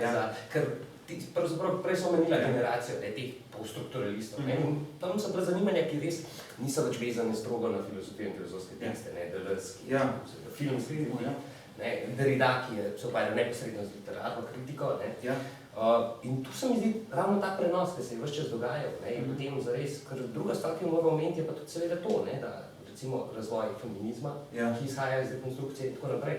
Vsa ta res možnost, potencial, ki ga ima dekonstrukcija. Ja, dekonstrukcija kot taka, seveda, recimo omenil si nazadnje feminizem, zelo enostavno je razumeti, kako je v Derridajevih spisih, ki pogosto delujejo na prepoznavanju nekih tradicionalnih binarnih, torej nekih dvojnih shem, kako je feminizem z tega kot nek refleks praktično sledi, ker je vselej prepoznaval tisto zamolčano, recimo, najprej gre za preobrnitev sheme pri njemu. To je neka prvotna gesta, kot smo omenili prej, govor pa pisava, pač je bila tradicionalno pisava razumljena kot nekaj sekundarnega, ona reče, ne, pisava je prva. Torej, najprej gre za prevrnitev. To seveda ni konec dekonstrukcije, niti ne bom šel zdaj v to, kar bi lahko kot dekonstrukcijo tretirali, ampak bolj k tem konkretnem problemu feminizma, oziroma, kar je danes mogoče že malo zastarelo, imamo gotovo precej učenk in učencev Derridajevih, recimo Judith Butler, ki potem pravi, seveda, ne da ni nekega spola, ampak spol je sam performativ, torej nešteto je spolov, tako naprej. In zdaj je to mogoče nek realen efekt Derridajeve filozofije, da je zdaj v humanistiki ta gender studies, pa tako naprej, mogoče najbolj finančno podprt, ali pa tudi tak najbolj, kako bi rekel, živ del humanistike. Po drugi strani pa, to ni nujno, da je potem povsem konsistentno to z Derridajevo mislijo, seveda. Zdaj, ko Judith Butler reče, ne samo, da je drag queeni, ti transvestiti, da on oponaša, sam spol kot tak, je oponašanje že, je že performativ, je že nek nastop, je neka sekundarnost, torej ni izvornost, ampak je nek že vselej deljen izvor, pa tako naprej. In to je gotovo zdaj mogoče takšna točka Derridajeve, recepcije Derridajeve misli, ki znova kar neko v marskaterih očeh meče neko senco, tudi na njegovo zapuščino. Seveda, niti prej, niti sedaj ljudje direktno ne berejo njegovih besedil, ampak to je nek učinek, njegov, kako se ga reprezentira v javnih nastopih, v medijih, tako naprej. In preprosto to pa je potem zdaj ravno ta negacija, mogoče teh Derridajevih pozivov k literarnosti, branju in tako naprej, ampak neka zelo enostavna aplikacija njegove misli k neki, ne vem, rečeva kulturi, pretirane senzibilnosti in tako naprej.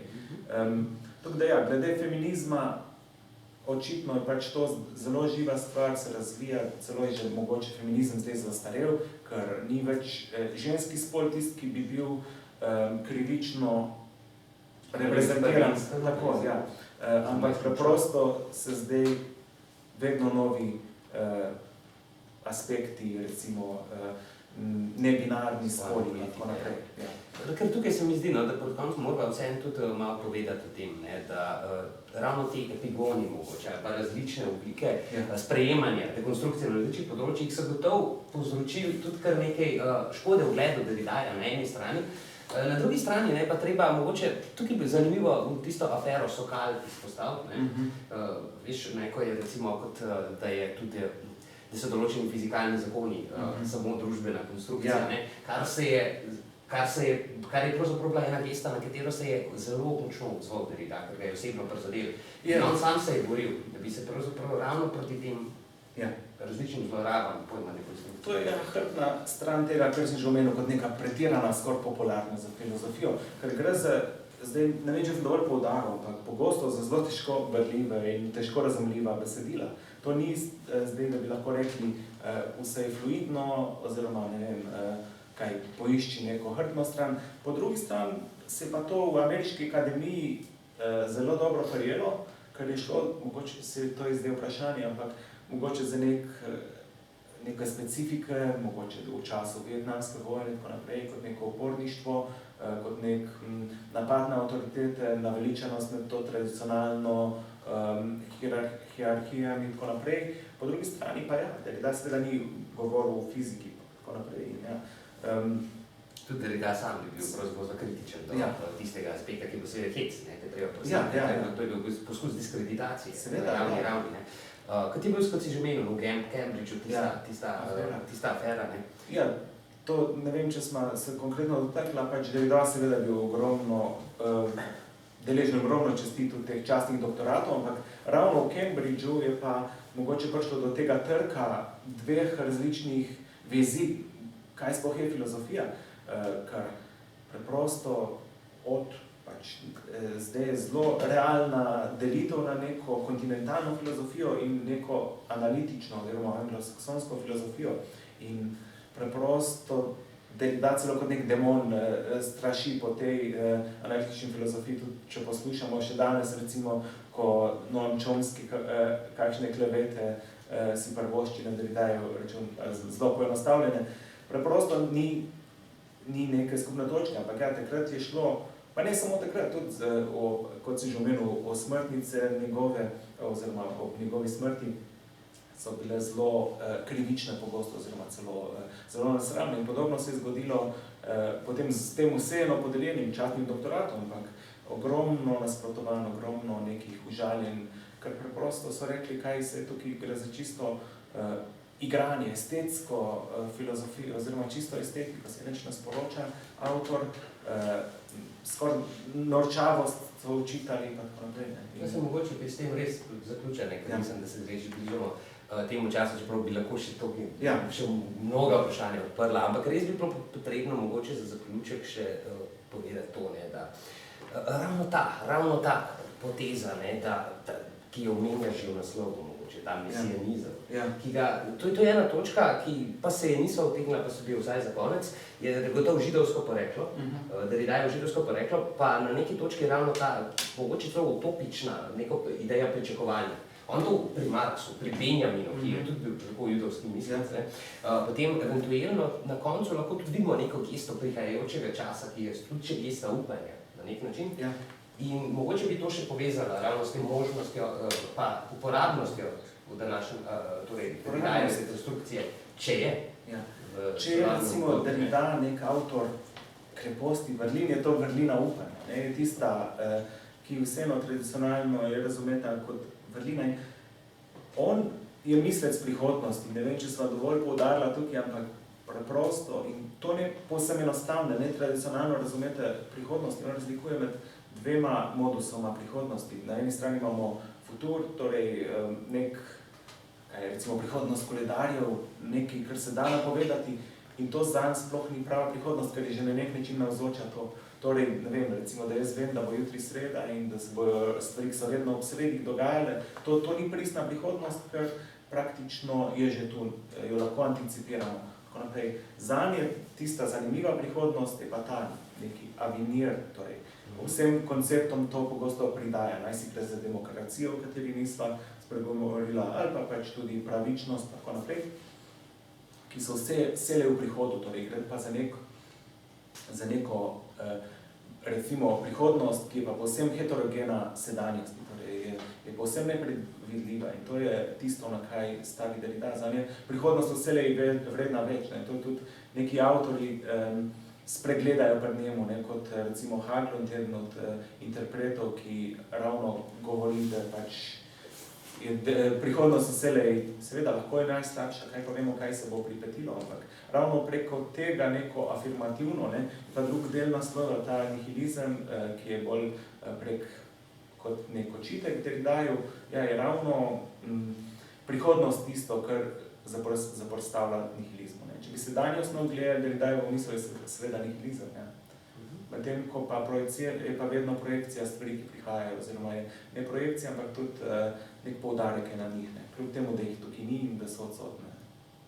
Ja, mislim, da s tem, ko si nekako tudi pojasnil, recimo nekako svoje videnje Derridaja, pa mislim, da tudi nekako eno mnenje in možnost še zmeraj neke, da rečemo, ali pa še zmeraj neko aktualnost. S tem bi mogoče zaključila najdel, lepo povabila tudi publiko, ker mislim, da sva se kar zavlekla, kot pravim, ogromno bi bilo še zapovedati. Ampak zdaj je čas, da tudi mogoče dava še priložnost vprašanje iz publike. Ja, jaz se bo kar tako javil, če smem, ko sem se pripravljal na to vprašanje. Poleg tega sem predsednik, pa se vedno odrečem vprašanju, pa vse delam zastonj in da ne bo čisti dan moje delo, zdaj terjal v zameno prvo vprašanje.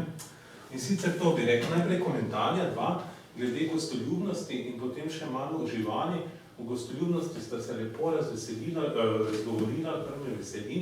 Eno stvar, recimo, je zanimiva ta, Derrida tukaj tudi čisto na etimološki ravni raziskuje gostoljubnost, hostis, ne, kar je v resnici, in to je že nek res paradoks, ki je opisan v sam izvor besede, kajti hostis pomeni hkrati sovražnik. Ne. In njegova ideja je ta, da v tistem trenutku, ne, ker mislim, to ste tako in tako povedala, ne, v tistem trenutku, ko sem jaz zares odkrito gostoljuben, kot drugega, kot gospodar pripustim v svojo hišo, je ta drugi lahko nekdo, ki bo mene uničil.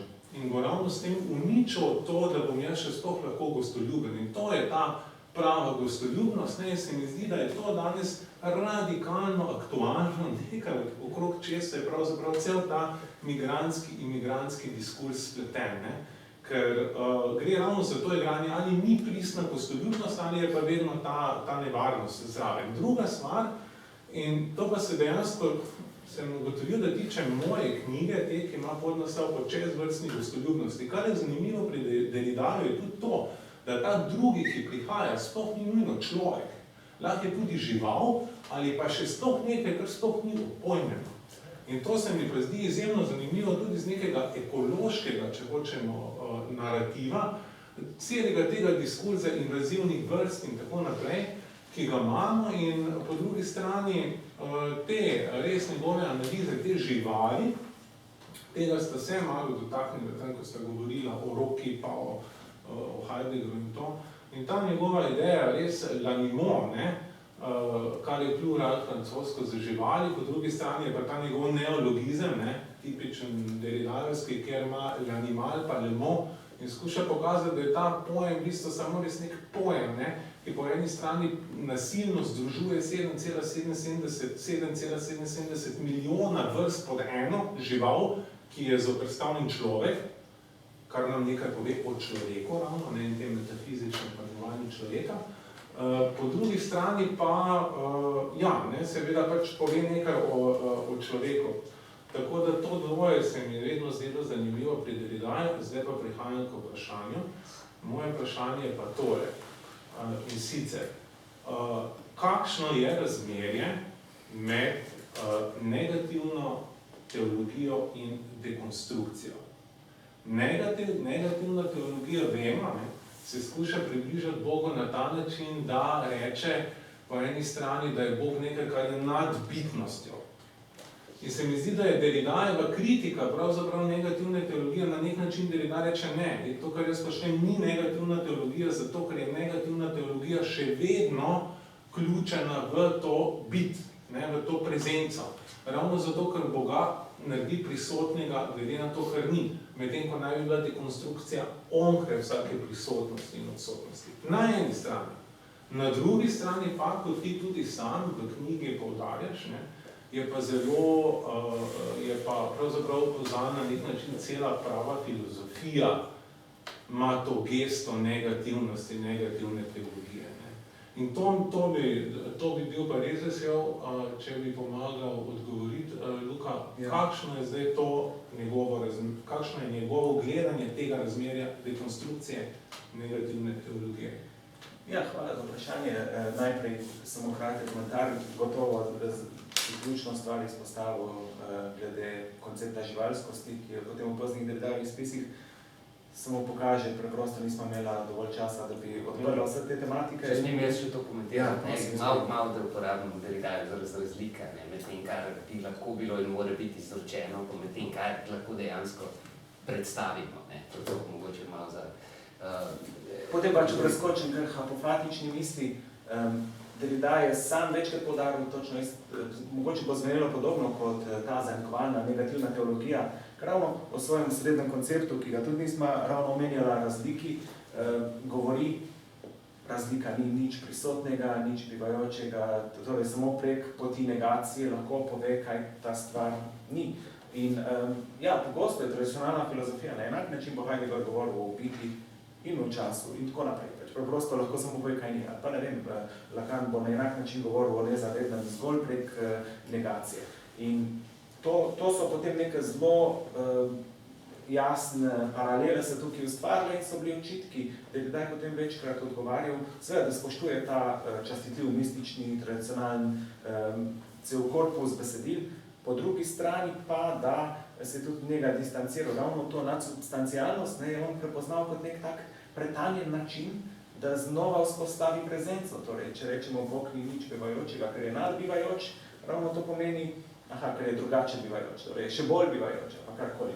Torej, da je zelo, po drugi strani je pa pogosto tudi prepoznal neke vrline tega diskursa, reče ekonomičnost izraza, pa tako naprej.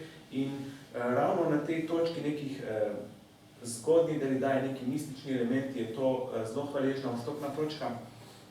In preprosto je pa stvar, ravno če kritiziramo neko prisotnost, je to zelo priročno orodje in vsi ti avtori z neke različnih religij, dejansko ni to niti zgolj neka zahodni diskurs, preprosto pač je mogoče najbolj eminentni način, da se govori o skrivnosti na ta način. Zdaj, kolikor je v filozofijo dopuščena ali ne, pač tem, ki jo želimo, mogoče nimamo bolj priročnega načina izražanja, kot je ravno ta zanikovalni. In, je pa ravno to tisto, kar bralca mogoče pusti malo razočaranja na koncu. Da je nakratko samo o tem. Hvala. Mogoče še kakšno vprašanje?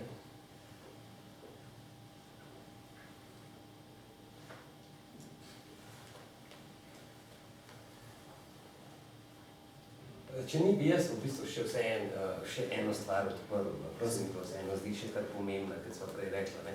Mogoče tukaj je eno, da ko smo res pri koncu, eno stvar bi le še rekla, ne pravzaprav pojem apokalipsa, ki se pojavlja pri Derridaju. Kaj pravzaprav zanj predstavlja ta pojem in kako pravzaprav tudi Derrida na nek način vidi ali pa preseža ga že to pravzaprav hoče presežiti? Ja, to je recimo zdaj, to je grški izraz za razodetje, odstrtje, nekaj, kar hkrati pa tudi zelo konkretno razumemo iz nekih filmskih eksplozij, pa tako naprej, nekih končnih sodb, pa tako naprej, ampak ja, Derrida prepozna ta apokaliptični ton, celo nek način izražanja. On prepozna ta ton v vsej praktično filozofiji, ki tekmuje, katera bo razglasila bolj odmeven konec, naj si gre za konec človeka, konec avtorja smo omenili, ali pa smrt avtorja, ali pa karkoli, konec zgodovine, je bila takrat zelo odmevna knjiga Francis Fukuyame, pa naprej, torej, da so celo kateri konci bojo bolj odmevni, torej res nek ton, neko tekmovanje s koncem, pa hkrati je v zadju tudi neka ta logika odstrtja, neka agresivna, mogoče celo neka, to je v nekem tem Heideggerjevem besednjaku, to je neskritost, pa tako naprej, leteja pa gre ravno za neko, da bo mislec, da bo, ne vem, neko celo Derrida pravi v nekem tem skoraj seksualnem, polastitvenem smislu, da bo pristopil k resnici kot ženski, pa tako naprej, in gre za sama apokaliptičnost, Derrida se seveda to poslužuje, ampak znova parodično, pa tako naprej, ko govori ravno o teh modusih prihodnosti, ki smo jih tudi že začrtali na nek način. Zanj, hkrati pa je to vprašanje nekih napovedi koncev sveta, ki vsake toliko pridejo z veliko odmevnostjo. Zadnje je bilo nekaj 2012, ko so se ljudje recimo zatekali kam drugam, pa ne vem, v kakve vasice. pa tako naprej. In ravno Derrida v enem od takih obdobij piše, ko je bila ena od slavnih napovedi. In te napovedi so čista neka gotovost. Preprosto je že od samih začetkov, imamo neko apokaliptično misel že pri Jezusu in pri Pavlu, naprej oba, menita, da ne bosta dočakala lastne smrti, da bo prej prišel konec. In Derrida seveda ima drugačno apokaliptiko, tako, ki ne ve ne datuma, ne kaj se bo pripetilo. Kot sem že pred poslednjim vprašanjem mignil zravno s to njegovo prihodnostjo avenir, kot čisto odprtostjo, nečem, kar bi težko kdo napovedal. Ker gre ravno tisti, ki napoveduje konec, privzame neko funkcijo, nek prestiž, neko vlogo, ki ga povzdigne kot nekega gospodarja nad skupnostjo. In to je pa vloga, ki jo je Derrida zavračal na nek način, pa hkrati razkrinkal, odstrl v nekem tem apokaliptičnem stilu. Dobro, jaz osebno mislim, da so kar povedala kar veliko za danes, pa da se ljudje že utrujeni. Mislil sem, da mogoče bi res še za sklepne besede k Derridaju, če ni nobenega vprašanja več. Mislim, da ste res tako super, da bi morali biti še kakšno vprašanje. Tako da, bova do takrat, če boste premislili, bova res še eno stvar pa le naredila pred koncem in bova rekla, prej so se že malo dotaknila, pa sem mogoče hotel malo prekiniti, da ne bi se preveč razgovorili spet. Ampak ravno to, mislim, da ljudi nasplošno, tiste, ki ne poznajo Derridaja, mogoče bi eno stvar še povedala, ali pa čisto na kratko. Eno meni najbolj zanimivih osebno, tudi z mojega raziskovanja, pravzaprav tem pri Derridaju je pravzaprav ravno njegov odnos z analitično filozofijo. Ker Derrida je bil nekako izpostavljen, je bil, to je treba povedati, vodilni, pravzaprav tako imenovani kontinentalni filozof, nekako predstavljen kot neko vodilno ime v tistem času in je bil tudi oseba, ki se je najbolj aktivno udeležila, pravzaprav da rečem tega boja z analitično filozofijo. To je bil seveda njun spor s Searlom o Austinovi, ki je izhajal iz razumevanja Austinove filozofije jezika oziroma pragmatistike. Kaj hočem s tem povedati? Ravno ta performativni moment pri Derridaju. On tam omeni tudi tekst dopušča zmeri nek humor, neko presežno, duhovitost pravzaprav. Nekaj, kar bi ljudje imenovali, je pravzaprav ne filozofsko, tudi zanje tudi to pomembno. Mogoče smo premalo povedala in v Derridajevih stilih in v nekih intervencijah in pa on reče celo perverformativ, torej neka perverzija na nek način glede na neko ustaljeno, neko predpisano, pa hkrati gre ravno za neko dejanje, ki je kot vselej že neka intervencija. V tem sporu z analitično filozofijo, tukaj je šlo za ogromno zamer pa tako naprej, ravno mogoče izhajajoč iz nekih preorisanih, že širših grupacij pa tako naprej, ampak Derrida, če orišem nek klasičen performativ njegov, on pravi, zaupam vam skrivnost, da skrivnost ne obstaja.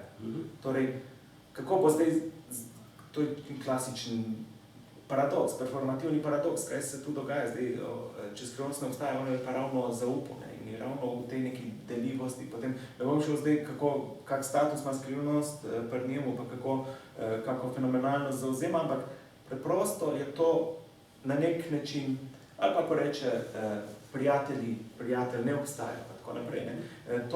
To je klasična njegova performativna gesta, kjer pogosto kot reče, recimo, dar ne obstaja, zato bomo darovali, tako naprej. Torej, Derrida je zelo se zavedal neke moči, nekih teh onkraj mogoče, oziroma nekih jezikovnih efektov, o katerih je pisal Austin in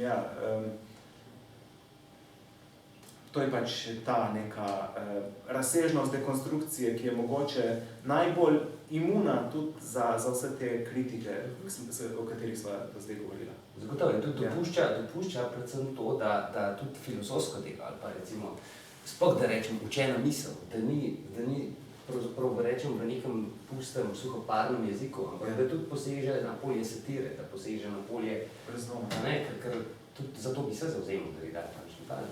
Derrida je vedno se zgledoval po teh nekih nekonvencionalnih avtorjih in pač sam tudi tudi še ena mogoče moja krivda, da nisva dovolj omenila, ampak ja, tudi njegovi že knjige, katere ko odpreš, ne zgledajo tako kot navadne knjige, recimo ima neko kora, ki je preluknjena 9-krat, ne vem kaj, ko jo odpreš iz zavitka, ti kar ven padejo tisti ostanki listkov, ali pa pač v raznih stolpičih, pa razne te tekstovne, eksperimentalne prakse, skoraj v nekih teh mogoče stilu avantgardnih pesnikov, pa tako naprej. Pa hkrati ogromno nekih posmehovanj, imitiranj, vsega teh nekih novih, eksperimentalna filozofija skoraj bi lahko rekli, ja. Mislim, da tega tudi manjka. Različni glasovi, ki jih prevzema, različne osebe, različni podpisi. Mogoče bi ravno na to navezal, ker kot smo že rekli, pač v osnovi tega večera je vendarle Lukovo delo med nihilizmom in mesijanizmom.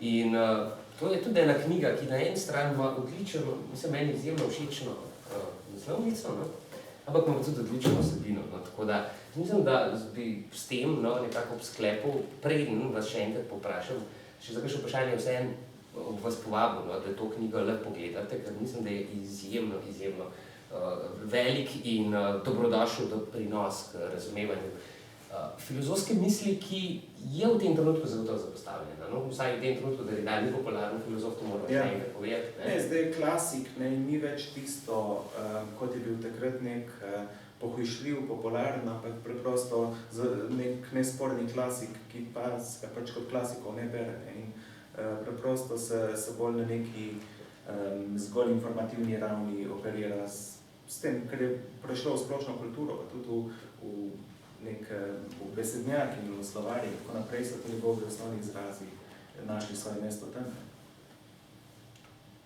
Mogoče res še za kakšno vprašanje? Če ni, potem bi jaz tudi počasi zaključil ravno s tem, kot pravimo, Derrida mogoče ni v tem trenutku več tako odmeven, mogoče je ravno zdaj tisto zoprno obdobje, ko smo 15 let po njegovi smrti in ko še ni postal zares neka, da rečem, neka dediščina naroda ali pa ni postal neka prezenca iz preteklosti, ampak po drugi strani pa ni več tudi sodoben. In drugi mesec se bomo ukvarjali z neko filozofijo, ki je dokaj podobna, ampak tam bomo poskušali vseeno zadevo še malo bolj aktualizirati, bolj o konkretnih primerih govoriti, bolj recimo o vprašanju trenutne sovražnega govora, strateške govorice in tega, kar je napovedal že ena oseba, ki je pa žal nisva uspela danes in sem upal, da bom, mogoče bi pa to vseeno za zaključek, ker se bo lepo povezal, Adorno, in tudi vem osebno, da tudi tebi je zagotovo tudi blizu Adorno.